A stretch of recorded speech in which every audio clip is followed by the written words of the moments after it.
Thank you.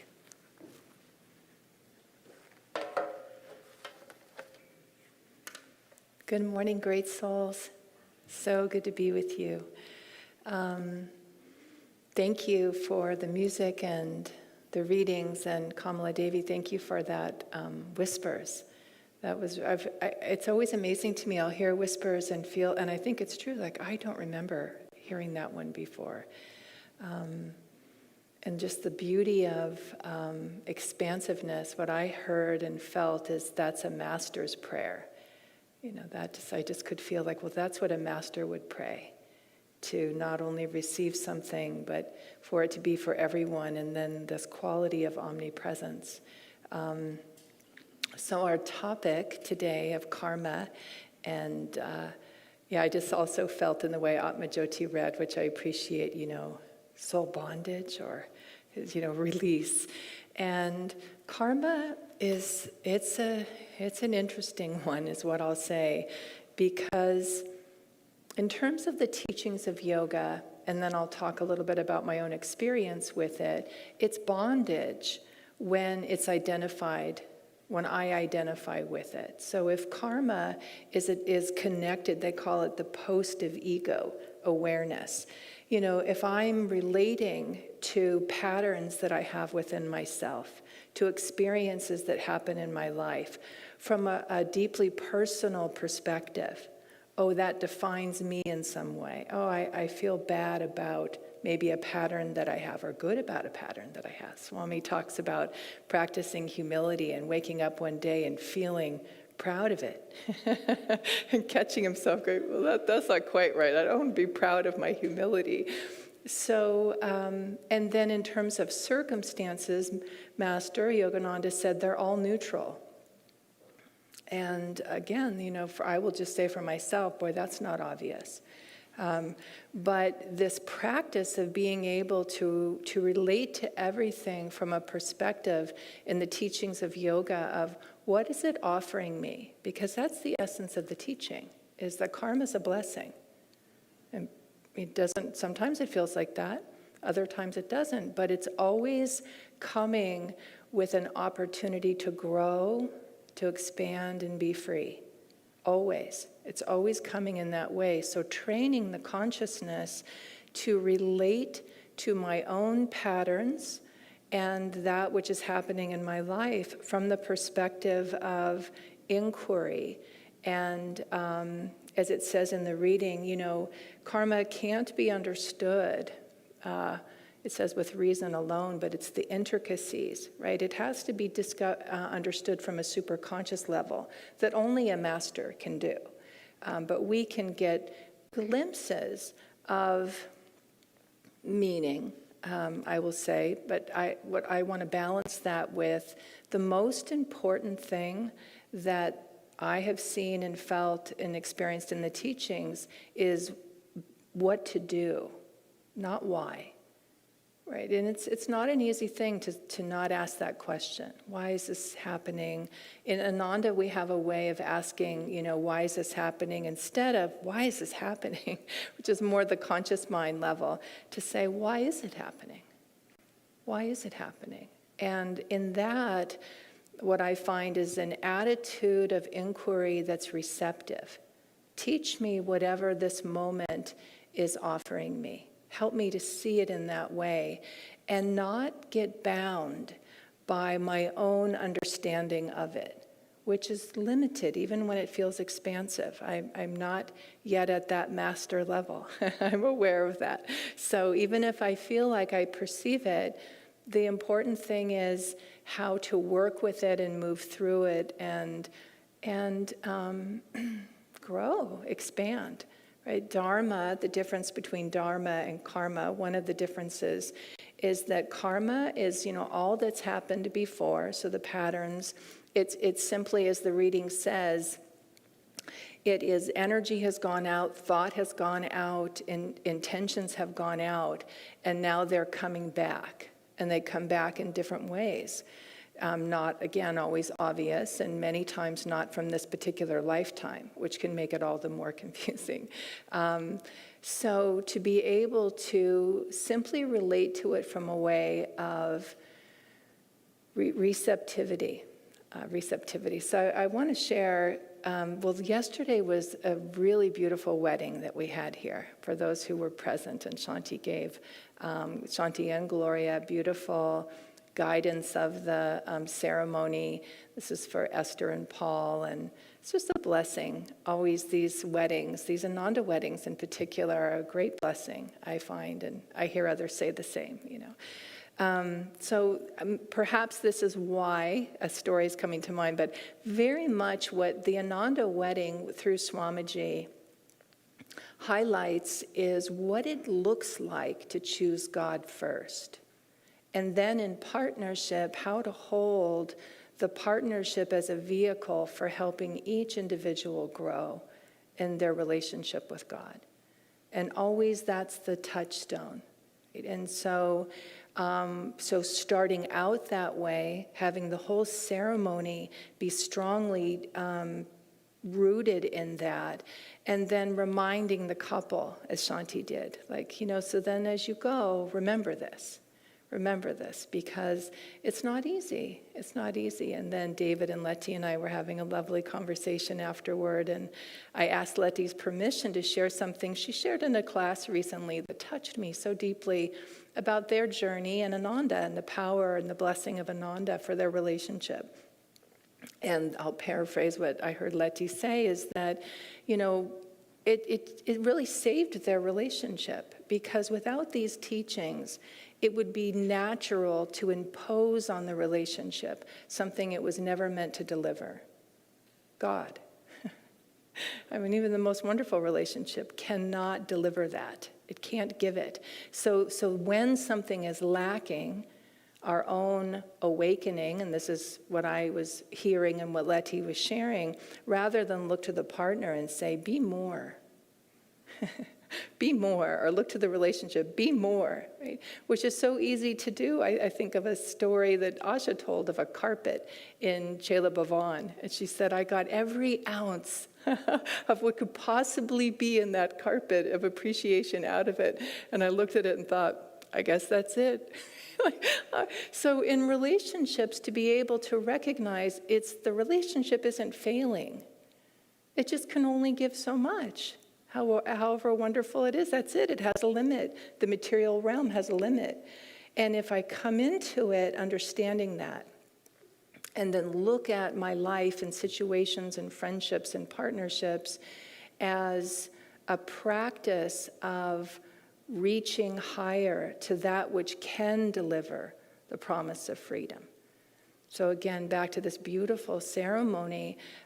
So I just found myself reflecting, I always do, James and I always do, on our relationship, our partnership. I think it's a wonderful, as David was saying yesterday, we get to take our own vows again, right? And I really feel that. Whereas as partners, you get to just go deeper with, remember this, remember this. So I just found myself reflecting on this journey of karma in terms of dating, right? And okay, so that's interesting, because non-attachment, right? To not be attached. And I've been reading joyfully Anaya and David Gamel's new book about these experiences, their experiences with Swamiji. And that just came right on the heels of Anandi's book, right, about her experience. So we're just blessed with all these stories and of training. Anandi's book is Trained in Divine Love. And so there was one thing Anaya was sharing about some quotes of Swamiji, just, a series of different lessons and teachings. And one was that devotees sometimes will mistake non-attachment and non-desire as non-energy. And it just made me smile, because it's, the thing is if I'm unattached or I'm not attached, it doesn't mean don't be involved. It doesn't mean don't be engaged. It doesn't mean don't bring energy. So here's how I'll line that up with dating. So I have this kind of two segments of dating. I will say this. I really wanted a partner in my life. Really wanted a partner in my life. And God heard about it all the time. Yeah. Right. And it sure seemed to be moving slow in that department. Like, come on. Like, well, it was not happening. And so I have these really distinguishing points of all in my 20s, but the early part of my 20s, boy, was I attached to, I can say that, like, and gosh, there's a very funny movie called He's Just Not That Into You. It's a very, very funny movie. And part of what the movie describes is like, for women in particular, can create all these stories of interpreting things when it's like, he's just not that into you, right? And girls will be telling each other, oh, it means this, and really, it's very humorous. So, so what I would find is girlfriends that would do that, right? Like you're dating and like just the one date would be so important, and what does it mean? And for heaven's sakes, no wonder, as we'd say in yoga, like the vrittis were very activated. There's no calm chitta whatsoever. And that was, so one moment was really interesting.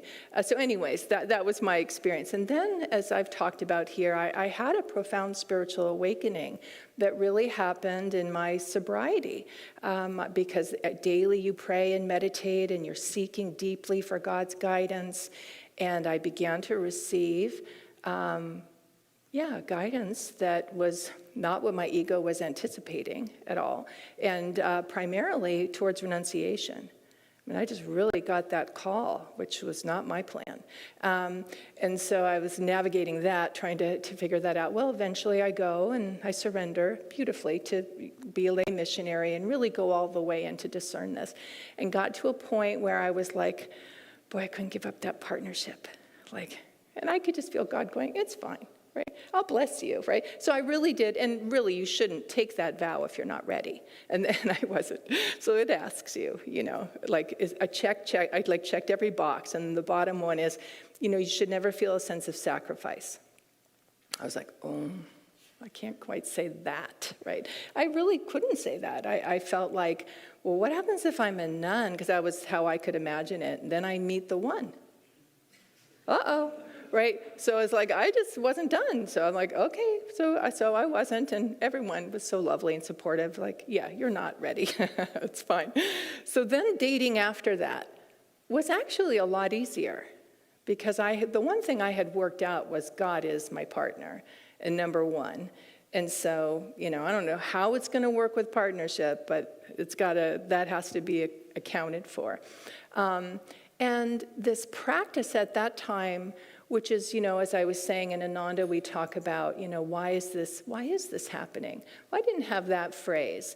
And I didn't have the teachings of yoga to recognize the flow of my consciousness, to be able to discern, when am I in subconscious patterns, karma, when's that happening, likes and dislikes. Conscious, solving, fixing, figuring out. I didn't have these teachings. Super conscious, elevated, expanded, much closer to God, right? I didn't have that, but what I did have was an inner dialogue with God. And like, okay, you're in charge, I get that. So I'm, every moment, every experience, I'm like, okay, what's that mean, God? I'd be trying to discern it. So anyway, I'm dating now again. Yeah.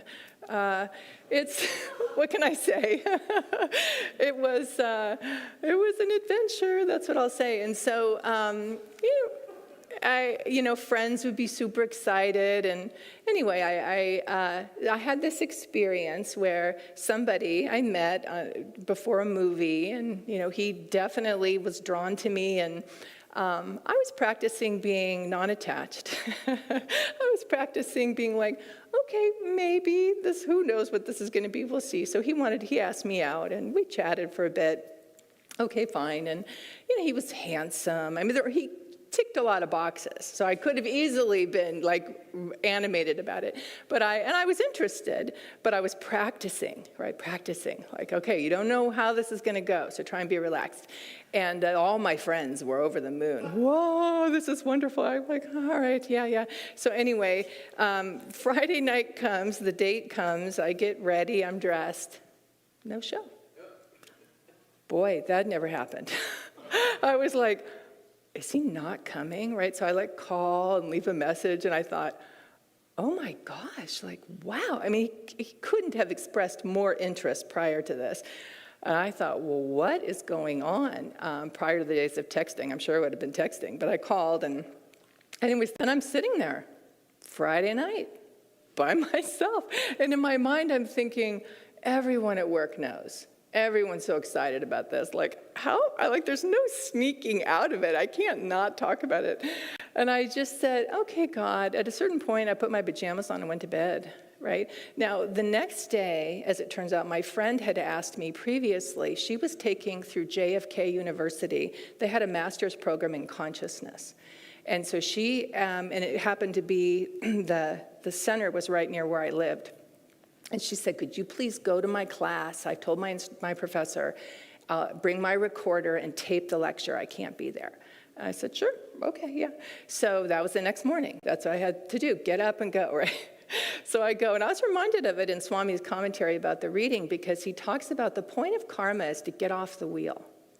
Get off the wheel of karma. That's like the most important thing. Like why is it, what's it mean, all that.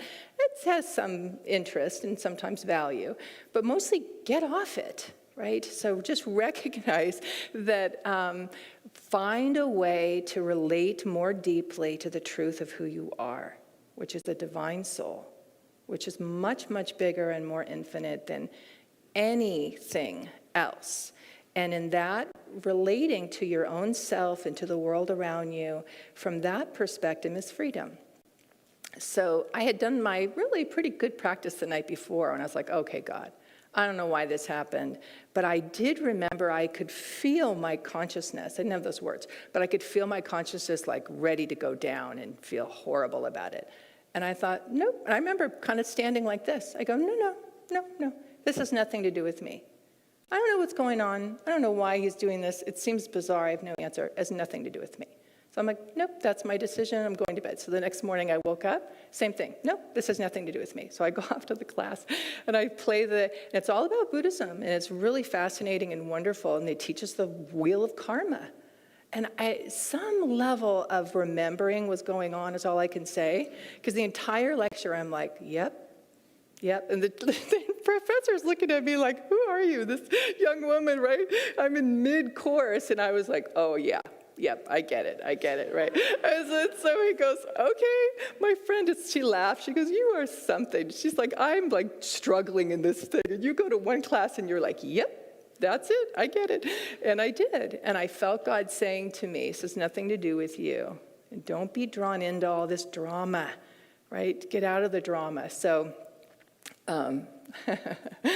this story, this practice, the reason I think partly it came to mind, because that was a moment where I could feel myself grow spiritually through it. I could feel like, well, I don't know why it happened. He never called me again. It was just wise. Good call. Yeah, I wouldn't follow up on that. Whatever happened, just keep moving. Yeah, we're not a match. And but I could feel. And I went back, and there's a story Swami tells. I've heard him say it at different times. Like, I could choose to be embarrassed about this. I felt it. I could feel I could choose. I'm not. I just remember like, no, I'm not. And of course, my friends, oh my gosh, it's terrible. I go, well, whatever it is. I don't know what it is, but I'm moving on. And I could feel the strength it gave me. I could feel like you're on the right track here. You're on the right track. Don't relate in this way. I'll wrap up with, just in terms of sharing, the reason I'm sharing it is that this idea of how to be, so when Swami talks about, I don't know if I need the reading for this, but, the inaction, the action in, maybe where is our reading, dear? Oh, we probably don't have it right there. So I might reverse the order of it, but the point is this, that, for the yogi to be able to perceive the inaction in action, and the action in inaction, or in, sorry, I think you know what I'm saying. Did I say it right? Thank you, friends. So to perceive God as the doer. I was reading Swamiji's commentary, and prior to that, I like to sit as deeply as I can and just meditate and listen for what can I perceive in this teaching, and then read the commentary. And this idea that within action, there is the stillness of God. There's inaction, right? God is present in all activity. There is God. Right? And then in action, not doing, there is activity. What is that? And what came to my mind in meditation, what's the most obvious not looking like activity? Meditation. God. The active presence of God. Right? And Swami says things very similar in his commentary. So this practice of working with the teachings in a way that life gives us lots of opportunity. That's what I'd say about karma. There's lots of opportunity to watch the consciousness and just notice, where is it? Subconscious, conscious, superconscious, what does that look like? And then in terms of the chitta, which from Patanjali's teachings, the Yoga Sutras, chitta is, Yogananda Master said, is primordial feeling, and it's centered in the heart. And what we're doing in yoga practice is neutralizing the agitated chitta. So not feeling. We don't get rid of feeling. We don't neutralize feeling. But what we neutralize is feeling that's become agitated. So agitation by relating, and the number one way that happens is if I'm personally relating to my inner experiences or personally relating to life around me.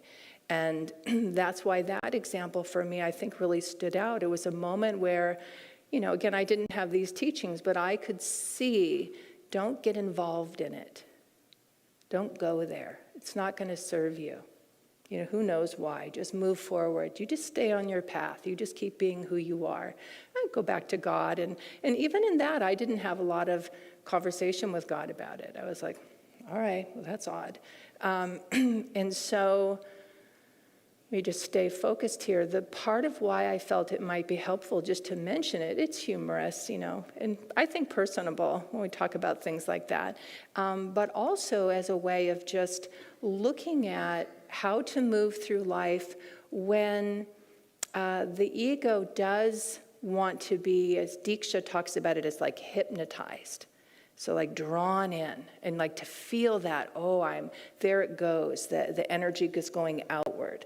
And how to pull it back, still observe it, still notice it, relate to it, but try to lift the consciousness to say, well, God, you tell me.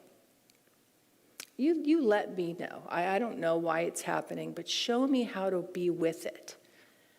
And the more and more that I practice that, what I've seen more and more is the important space between the egoic identification and the soul awakening begins to happen more and more, where, I'm not trying to understand now. Now I'm not trying to understand. What I'm trying to do is live in accordance with your will and only your will. And part of how I do that through these teachings is to say that everything coming is of you. Everything coming is of you, and let me relate to it from this place when I'm when activity is happening, the stillness of God. And when I'm still, when I'm not acting outwardly, the action, the activity, the presence of God. So those two things together. And I want to read a quote from Ananda. So this is Ananda's book, if you haven't seen it yet or read it yet, and it's extraordinary, of what it looks like to be a disciple, eager to learn, eager to grow, eager to awaken. And she has a number of stories that she says herself, where the ego could easily misinterpret them. And one I'll just share is because I read it and thought, wow, Okay, that would be challenging, where she and a group of devotees with Swamiji went to town to do something he'd asked Ananda to be in charge of. And then they're driving back and in conversation about it. And she was talking to Swamiji, and she says, and I thought we were having a meaningful conversation. And it seemed like we were. And suddenly he stopped the car at Ayodhya, I can't say it. Ayodhya. Thank you. And he abruptly stopped the car and turned to Ananda and said, would you like to get out? And she said, okay. And then as she's getting out of the car, he turned to the others and said, would you like to come over for tea? Okay, so she's getting out, and he's kicked me out, but taking the rest of the group to tea. And she really strongly, okay, why is this happening? What am I being offered here? What is being given? Why is Swamiji doing this, right? And she talks that part of her journey had been overcoming what she calls the high school mentality. You're in, I'm out. Oh, he likes them better, not me. And that's a moment I think, my goodness, most people, certainly myself, that would not be easy. Okay, sure, I'll get out, have fun at tea. I'm not quite sure why I'm not invited, right? So this quote comes later, and this is Ananda writing to Master. She wrote him beautiful letters on his birthday in particular, when she was in seclusion. This is January 5th, 2002, a birthday card for Yogananda. I love that idea, to write a birthday card. And so this section here, she said, I long to see every moment as coming from you. Pain, discomfort, slights, opportunities to be left out.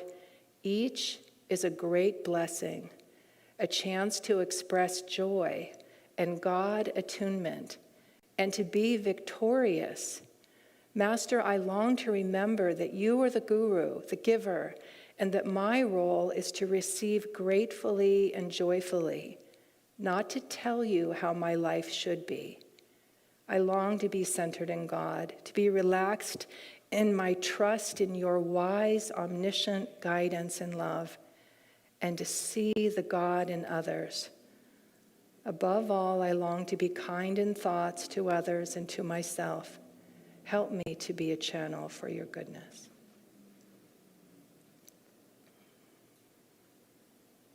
That's the way out of karma. She was a perfect example.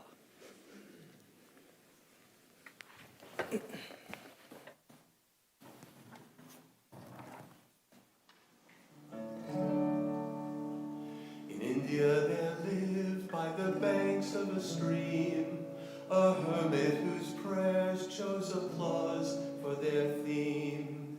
He gazed at the flowers and he smiled at the sun. Then he clapped with delight, Lord, he cried, oh, welcome.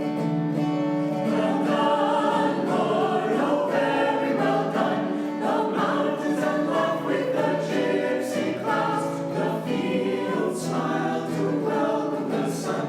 All nature sings praises aloud. The fields smile to welcome the sun.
Come with me.